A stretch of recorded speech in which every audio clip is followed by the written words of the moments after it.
When my son Jacob was born, the nurse placed him in my arms, and he gripped my pinky finger so tightly I cried, not just from the pain of childbirth, but because something inside me whispered that this child was my second chance at a full life. He was red-faced, wailing, and his little fingers curled around mine with a strength that didn't match his fragile body. I was 24, scared and alone. His father had already left, long before the second trimester. The day I told Tom I was pregnant, he disappeared with nothing but a text. "You'll figure it out." So I did. I went from bartending part-time to working 2 jobs, one at a dry cleaner by day, the other at a diner by night. I sold the engagement ring Tom left behind and bought a crib with the money. I ate noodles so Jacob could have organic baby food. I stitched his school uniforms when they ripped, and when his shoes wore down, I resold them myself with cheap rubber patches from the discount store. I didn't have much, but I had enough, because every time I saw him laugh, or when he rapped his tiny arms around my neck and said, "I love you, Mommy," I felt rich. He was everything to me. I kept a box under my bed with every card he ever made me. Every crayon drawing, every report card even. The ones with bad grades. I didn't care if he brought home a C or an A, as long as he came home safe. There were times I wondered if I was enough. Maybe not having a father would somehow carve an emptiness in him that I couldn't fill. But I did my best to be both parents, both protectors, both shoulders. When he was 5, he got the flu and refused to let me leave his side even for a moment. So I lay on the floor next to his bed for 2 nights straight, holding a cool cloth to his forehead and whispering lullabies while the fever made him cry in his sleep. When he was 12, he scraped his knee playing soccer and insisted I be the one to bandage it, even though his coach tried. When he was 16, he got his heart broken for the first time by a girl named Ivy, and I found him sitting on the steps outside our building, blinking up at the sky like he was trying not to cry. I sat beside him, said nothing, and after a long silence he said, "You're the only one who gets me, Mom." I smiled and squeezed his hand. "That's what I'm here for," I said, but something changed as he got older. I suppose it always does. I just wasn't ready for how drastically it would. After he graduated collegiate milestone, I worked and saved for years to help him reach. He got a job at a law firm downtown.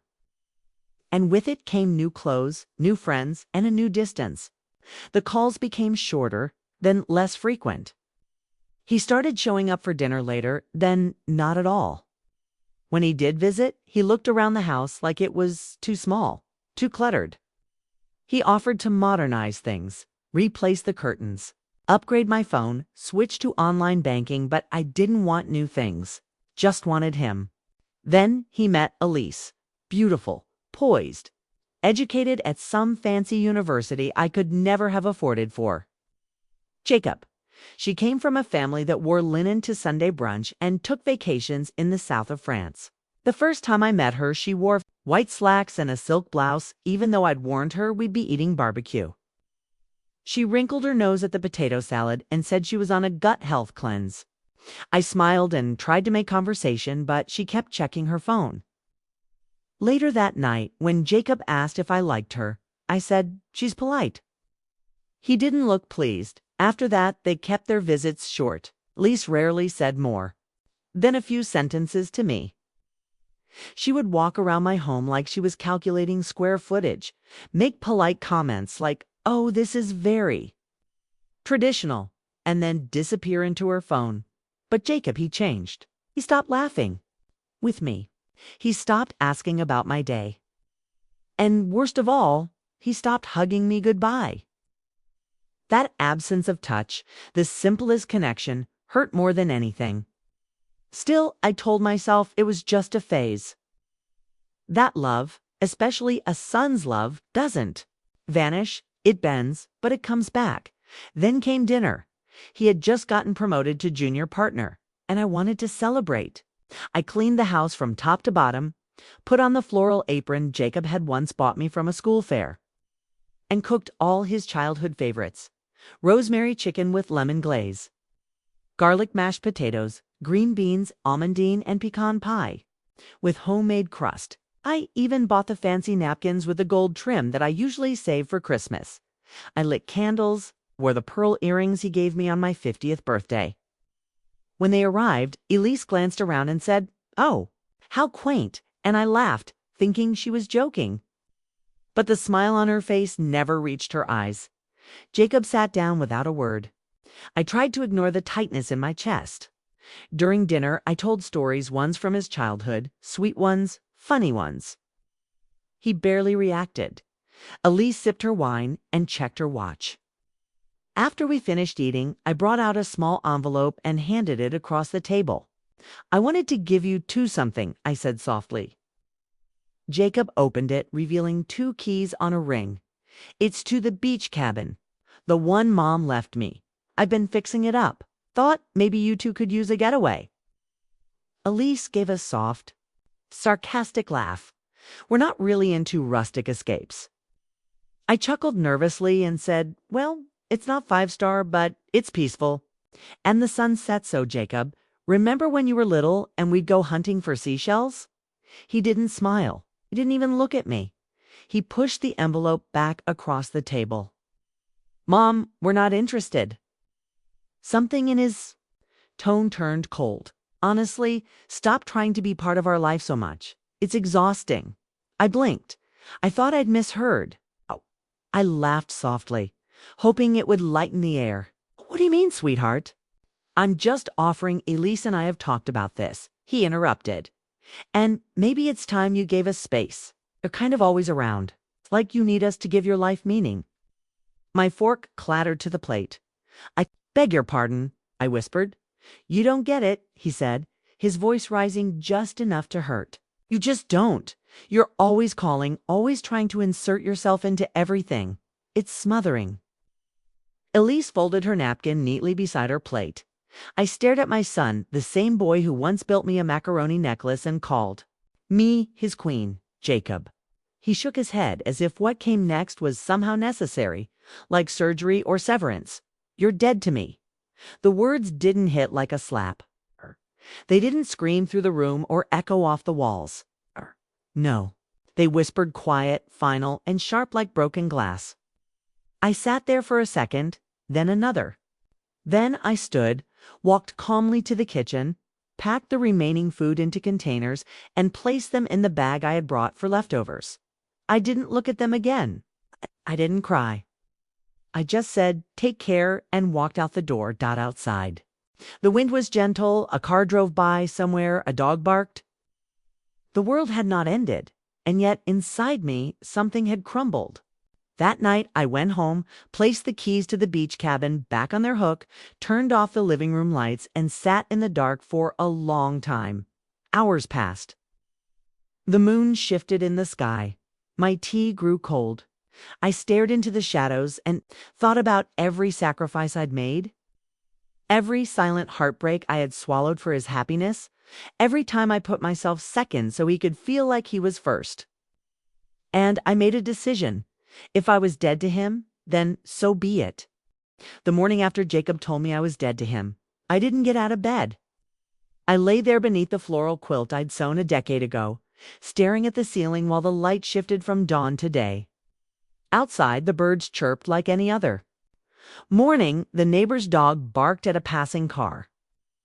And the postman dropped letters through my mailbox with a hollow clank. But none of it reached me. Not really. I wasn't crying. I wasn't even angry. What I felt was heavier than rage. Or sorrow. It was absence. A clean, hollow stillness where the connection between mother and son had once lived. I got up eventually, not because I wanted to, but because the teapot needed scrubbing and my gardenia plant had begun to wilt. I moved slowly, like someone adjusting to life after amputation. Relearning balance in a world where something vital had been severed. I stopped calling Jacob. I stopped texting. I didn't reach out, didn't check his social media, didn't send birthday cards. I took the framed photographs of him as a child down from the hallway, while there were 9 of them arranged chronologically, from kindergarten to college graduation, and wrapped them in old newspaper, placing them in a box labeled past. I folded the handmade Mother's Day cards he once gave me. It's the ones that said things like, "You are my son and thank you for being my best friend," and tucked them between pages of an old photo album I no longer planned to open. I even packed away the crooked clay mug he made me in 3rd grade, the one I'd used every morning for 2 decades. I didn't throw these things away. I couldn't, but I needed to put them out of sight, like a wound I had to bandage before it festered.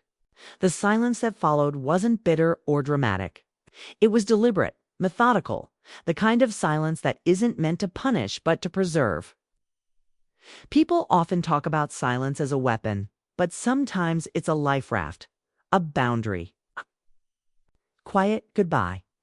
But what Jacob didn't know, what he never bothered to ask, was that I was never the helpless woman he imagined me to be. He had reduced me to a caricature of maternal devotion poor. Old-fashioned, emotionally dependent, but beneath the apron and home-cooked meals. I had quietly built a life of my own. My mother, before she passed, had left me a modest 2-bedroom cottage in a nearby town which I renovated and rented out for income. I never mentioned it to Jacob. Why would I? He never asked. And over the years, with the small savings I scraped together from birthday tips at the diner, from part-time bookkeeping gigs and the antique furniture I flipped on weekends, I began investing slowly at first, buying a few shares here and there, then gaining confidence as the returns accumulated. I read books on financial independence at night while Jacob thought I was watching soap operas. I bought a tiny antique store from a retiring couple and registered the business under my friend Linda's name, just in case Jacob ever tried to meddle or claim guardianship over my affairs. I hired Maria, a single mother from our church, to manage the store. She was honest, hardworking, and kind in the way women who've suffered usually are. I paid her well, trusted her completely, and watched the store quietly blossom under her care. Jacob never knew. He thought I was just scraping by, a woman clinging to memories and casseroles. Maybe he needed me to be small so he could feel big. Maybe Elise encouraged that illusion because it made them feel superior. Either way, I let them believe it, let them underestimate me. I didn't need their approval. I needed my peace. After Jacob's words, I looked around at everything I had built and decided it was time to rewrite the story of my life. The first thing I did was call my lawyer, Harold Cohen, a kind man in his 60s, with a voice like gravel and a heart like butter. He had handled my mother's estate and had always treated me with patience and respect, never once making me feel like my small assets weren't worth his time. I told him I wanted to update my will immediately. We met 2 days later. I arrived in a charcoal sweater dress and boots, my hair pulled back into a no-nonsense bun. I brought documents, deeds, bank statements, business files, and laid them on his desk like playing cards. "I want it all redirected," I said. "None of it goes to Jacob." Harold blinked at me, surprised but not shocked. He knew enough to keep his questions brief. "Do you want to leave him anything at all?" he asked gently. I nodded. "A letter. Tall." And then we got to work. The beach cabin, which Jacob had refused with a sneer, I signed over to a nonprofit that helped women fleeing abusive marriages. I'd volunteered with them quietly for years, cooking meals and helping with resume workshops.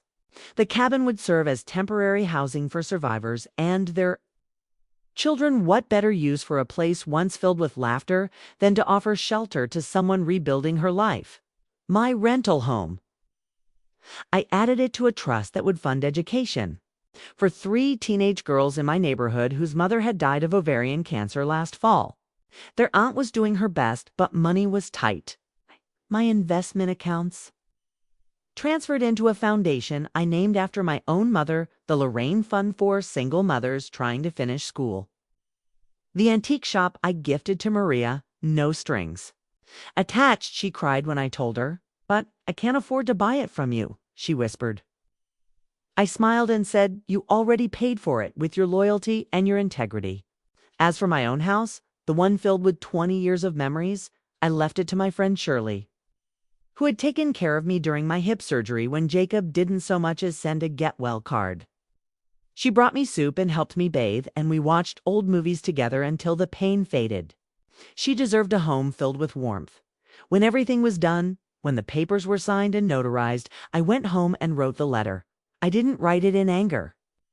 I wasn't trying to guilt him or provoke a reaction. I wrote it as plainly and truthfully as I could, as a woman who had loved, lost, and learned. I folded it neatly, sealed it in an envelope, and placed it in Harold's care. "Deliver it after I'm gone," I told him. Not before. After that, I didn't look back. I didn't regret it.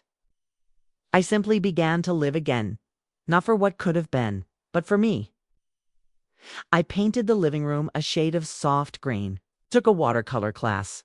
I started baking again, not because someone was coming over, but because I liked the way cinnamon made the whole house smell like safety. I joined a book club. I started writing in a journal. I forgave myself for the years I had spent begging for crumbs of love. I let go of the fantasy that Jacob would wake up one day and remember who I was to him. I no longer needed his validation, his attention, his apologies. I had people who checked on me now, not because they had to, but because they wanted to. Women from the community center dropped by with baked goods. Maria invited me to her son's graduation. Shirley came by every Tuesday to drink tea and gossip. I was no longer invisible. I was surrounded by a quiet, chosen family of women who had learned how to rebuild their lives from the ground up. Women who knew what it meant to be discarded and still bloom. I didn't feel vengeful. I didn't fantasize about Jacob begging for forgiveness. What I felt truly was freedom. The kind that only comes when you stop expecting someone to change and start changing yourself instead. And in that stillness, that deliberate silence, I realized something powerful. He hadn't killed our relationship. I had simply laid it to rest with grace. I hadn't burned the bridge. I'd planted wildflowers along its edge and walked away barefoot, leaving no footprints behind. Because if a son can look into his mother's eyes and say, "You're dead to me," then the truth is, he was never really mine to begin with. And I would rather live the rest of my days honoring the love I gave than mourning the love I never received in return. So I went on. I have aged. I smiled. I celebrated small victories: freshly baked bread, a blooming rose bush, a handwritten note from a neighbor's child. And when I felt the ache of what used to be, I reminded myself that grief is just love with nowhere to go. So I poured that love into my community, into women who needed it, into myself. I was no longer waiting to be remembered. I had remembered myself, and that, I realized, was the truest kind of peace. 3 years passed, each one marked by seasons that arrived and departed without fanfare. By holidays I no longer celebrated, and by birthdays that came and went without a single call or card from Jacob. In those 3 years, my world changed. Not with loud declarations, but in the quiet, gradual shifts that happen when you stop waiting for someone to return. I sold the house I had raised Jacob in, the one with the creaky stairs and the garden bed he helped me plant when he was 7, and bought a small seaside cottage with ivy-covered walls, blue shutters, and a porch swing that creaked in the best kind of way. There, in that cozy corner of the world, I began again, not as a mother, not as someone's obligation, but as a woman reclaiming her own narrative. I painted again, filling canvases with abstract blooms and crooked seascapes. I joined a community choir. I learned how to make sourdough from a neighbor who looked like she had once run a bakery in another life. We swapped stories over wine and biscotti. On Wednesdays, I taught creative writing to teen girls at the library, and on Sundays, I volunteered at the local food pantry. I stopped dressing for anyone's approval and started wearing the things that made me feel like art: long linen skirts, mismatched earrings, scarves in wild colors. People began to know me not as Jacob's mother, but simply as Loran, the kind woman with silver curls and a laugh that rolled like the tide. And for the first time in my life, I felt seen for who I truly was, not who I was supposed to be. Of course, the past never entirely disappears.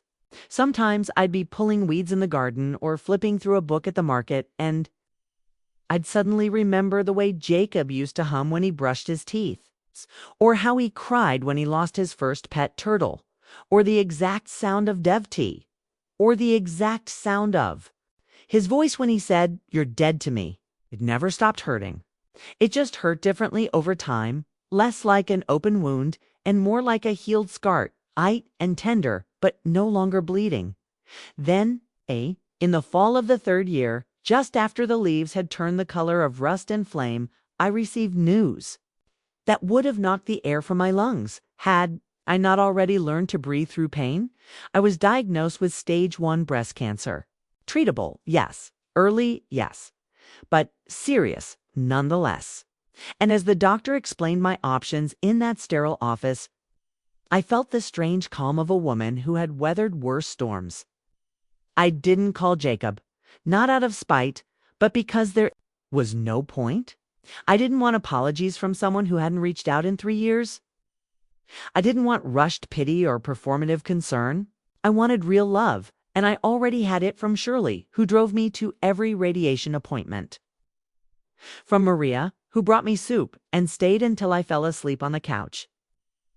From the girls at the library who made me handmade cards and decorated my cottage door with glittery pink ribbons. I went through treatment quietly, kept my routines gentle, and spent my recovery surrounded by laughter, plants, and stories. I didn't think about Jacob anymore, not actively. He had become more ghost than memory, a name I once whispered to myself in dreams. A boy who had existed once but had vanished into manhood without looking back. By winter, I had completed treatment and my prognosis was good, but I knew the road ahead was finite. The illness had stirred something deeper in me, not fear, but urgency. I realized it was time to tie up loose ends and seal my story, to make sure everything I had created, saved, and earned found its way into the right hands. I met with Harold again, the lawyer who had long since become a trusted confidant, and we reviewed my estate plan one final time. I made sure everything was clear, my assets divided as I had intended, my gifts given with intention, and my wishes protected beyond dispute. I had lived a quiet life, but I wanted my final message to echo not in courtrooms or headlines, but in Jacob's conscience. And so, one rainy morning in late February, I died not in body, but in paperwork. A legal declaration of passing was filed, triggering the instructions Harold had been holding on to for nearly a year. My cottage was transferred to the Coastal Women's Center to serve as a retreat for mothers recovering from illness. Were released into trust funds. My possessions were cataloged and distributed. And Jacob, the son who had once been my entire world, received a knock on the door of the high-rise condo he shared with Elise. It was late afternoon. The clouds hung low. Rain streaked the windows, casting gray shadows across their designer kitchen with its marble counters and matte black fixtures. Elise wasn't home. She was at some influencer brunch or charity gala Jacob didn't keep track anymore. Their marriage had become a performance, 2 actors playing parts for a dwindling audience. When the doorbell rang, Jacob opened it, expecting a delivery. Instead, he found a man in a navy suit holding a leather folder and an envelope. "Jacob Monroe?" the man asked. Jacob nodded. "I'm here on behalf of Lorraine Monroe's estate." Jacob blinked, startled. "Estate? Wait, what?" The man gestured toward the kitchen. "May I?" Jacob stepped aside, confused. Mother didn't have an estate. She was just. He trailed off, unsure how to finish the sentence. Poor, irrelevant. Out of the picture. The man placed the folder on the countertop and opened it, revealing a thick packet of documents. "Actually, Mr. Monroe, your mother had substantial assets, rental properties, investments, a business, and several charitable holdings." Oh, Jacob sat down slowly. "No, that's not possible. She never told me. She left detailed instructions," the man continued, "and I'm here to execute them."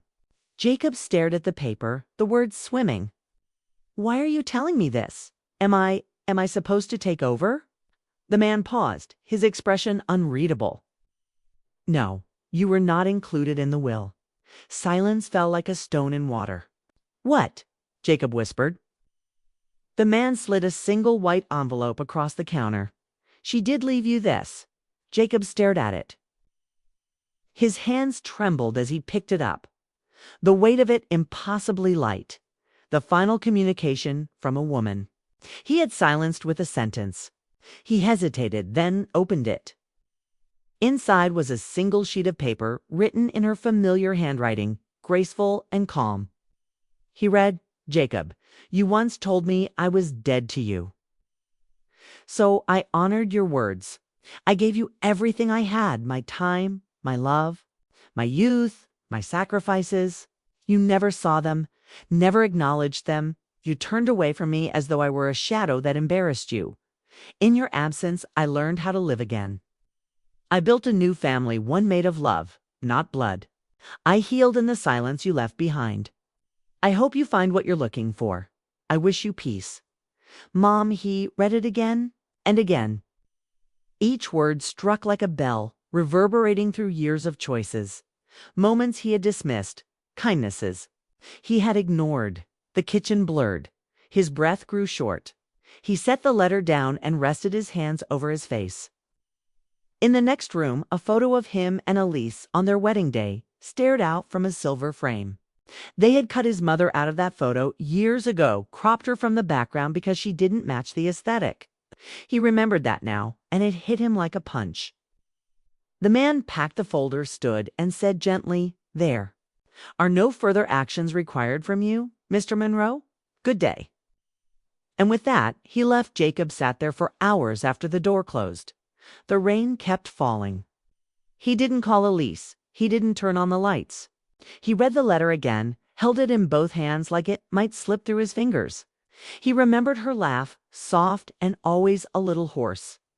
He remembered her calloused hands, always warm. He remembered the way she used to tuck notes in, too. His lunchboxes in elementary school, even in 5th grade when the other kids laughed. And he remembered the last thing he ever said to her, that cruel, cowardly sentence spoken in front of a woman who had never once lifted a finger to truly know her. You're dead to me. He didn't cry, not at first, not until the next day when he drove to her old house, only to find strangers living there. A young couple who smiled and said they'd bought it from a trust.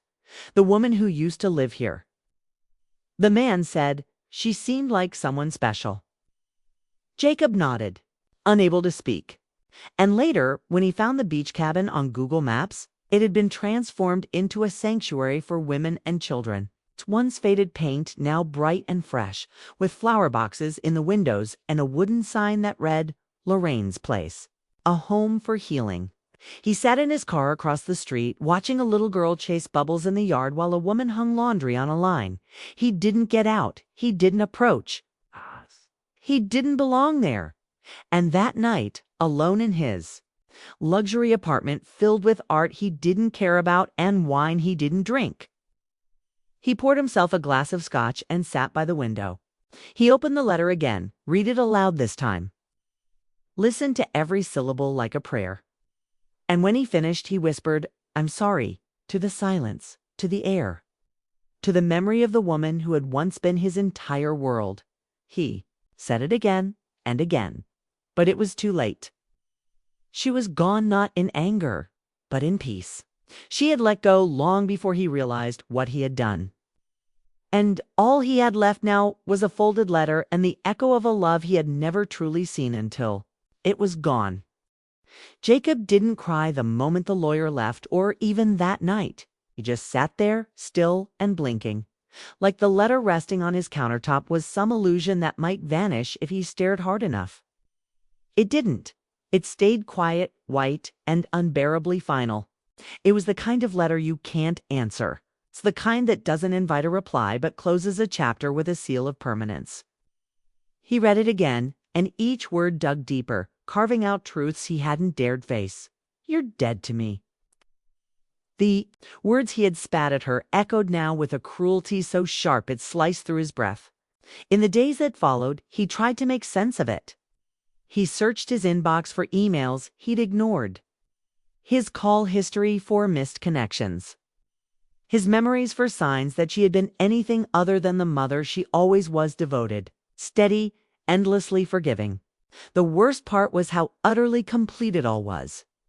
She had left no loose ends, no open doors, no breadcrumb trail that hinted at hope.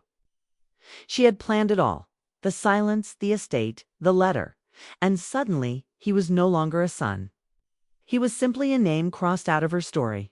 When he called Harold the lawyer, he tried to sound collected. "There must be some mistake," he said, his voice too casual, too rehearsed. "She must have written that when she was upset. Maybe it wasn't legally sound."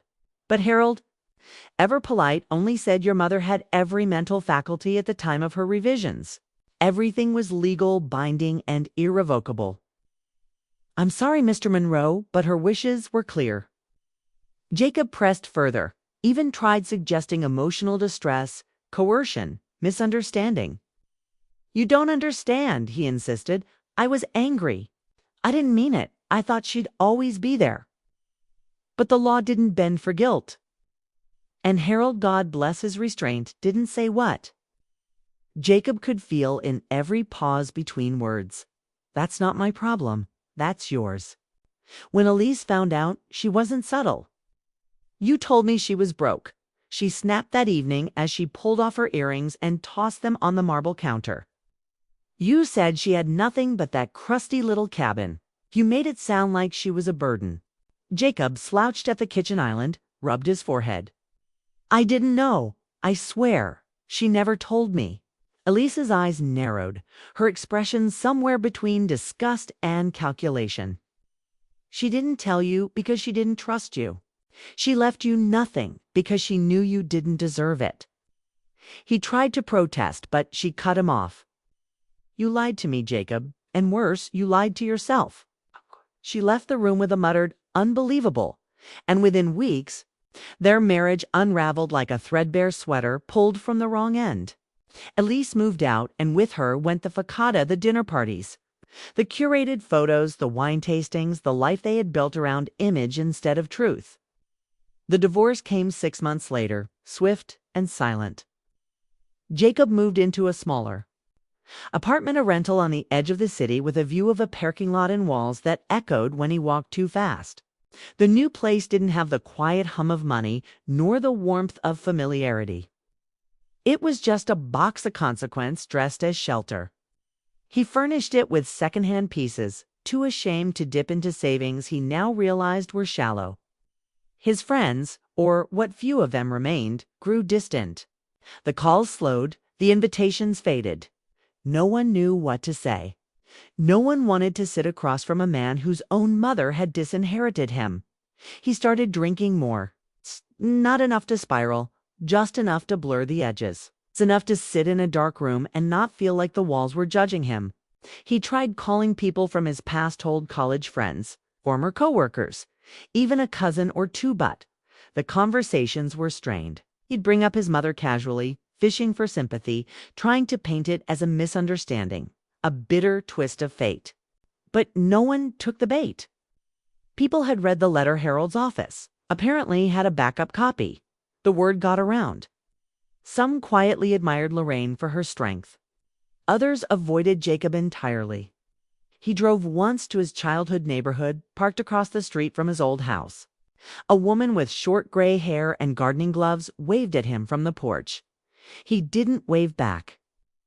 She had no idea who he was, what role he had played in the story of the woman who once filled that house with love and warmth.